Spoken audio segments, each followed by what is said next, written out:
Are you a muffin for breakfast kind of girl or boy? I love a good muffin, and today I'm making a lightly sweetened maple muffin with a crunchy streusel topping that I think you guys are gonna love. To start off with, you're gonna make the streusel topping because you need to get it into the refrigerator to chill. I have 6 tablespoons of all-purpose flour and 6 tablespoons of sugar in here. To that, add 3/4 of a cup of rolled oats and a 1/2 teaspoon of coarse salt. If you're using, say, fine salt, use a 1/4 teaspoon because coarse salt is much less salty. Just because the granules are bigger, so less fits in the spoon. So make sure that if you're using a table salt, just reduce the salt by at least a 1/2. Then add 6 tablespoons of cold, unsalted butter, and you can work this into your dry ingredients using your fingers. Even though these are great for fall, they're great all year round, and they make 24 muffins, which is a nice big batch, and you can freeze some of them if you want to, or you can bring some of them to work and feed all your friends, and I think they'll be super happy that you did. Then you'll be like the hero, muffin master. You want to make sure that all of the butter gets worked in. It doesn't need to stay in pieces like you're making a pie crust or anything, but you want all of your dry ingredients to be coated with some of the butter. So don't leave any dry ingredients unbuttered in your bowl. Okay, then you can add just a little bit of maple syrup. It's about a tablespoon of pure maple syrup. Just stir that in. You can use a fork at this point if you don't want to get too sticky, though you've already been, messing around with butter and sugar, so your fingers are pretty sticky. Get this into the fridge or the freezer, wash your hands, and then make your batter. Now for the batter, this is 2 cups of all-purpose flour. To that, add a 1/2 cup of oats. So there's oats in the topping and oats in the batter. 2 teaspoons of baking powder, and a 1/2 teaspoon of baking soda. Also 1/2 teaspoon of coarse salt. Whisk those ingredients together, and that's your dry ingredient mixture for your batter.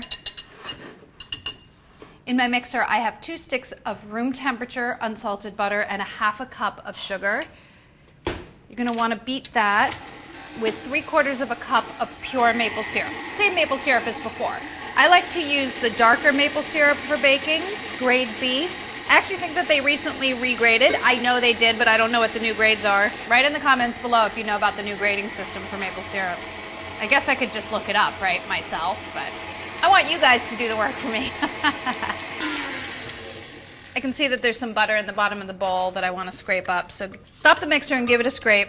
And it's going to look a little bit broken right now. That's because the maple syrup is liquid, so it's not going to combine as easily with the butter as sugar does, so don't be alarmed. To this you can add 2 eggs. You're going to want to add them one at a time. Look, you can see now that it's fully combined. If your butter is room temperature, it'll look broken at first, and then it'll come together. And a teaspoon of pure vanilla extract. All right. Everything is fully combined. Now you want to add your dry ingredients, alternating with 1 cup of yogurt. I'm going to turn this off, actually. So 3 additions of flour, 2 additions of yogurt, beating to combine after each.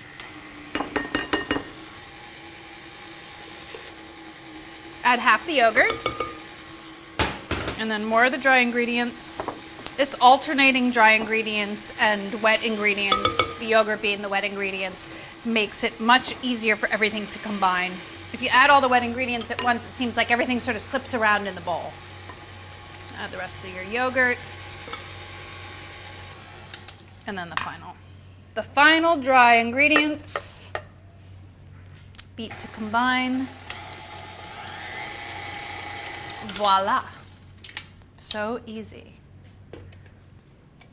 A lot of muffins don't use butter and creaming method, which is what this was. They'll use like melted butter, or they'll use oil.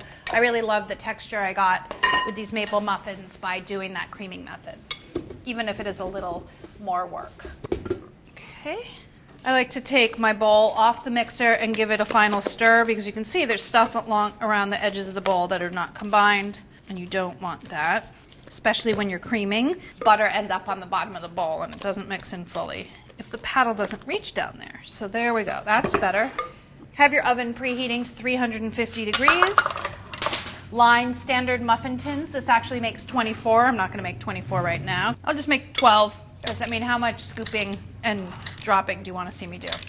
Sprinkle the streusel evenly over the top. You break it into little pieces. Should have sort of firmed up a little bit in the refrigerator while you were making your batter. Okay. Get these in the oven and bake until the tops spring back when lightly touched, about 16 to 18 minutes.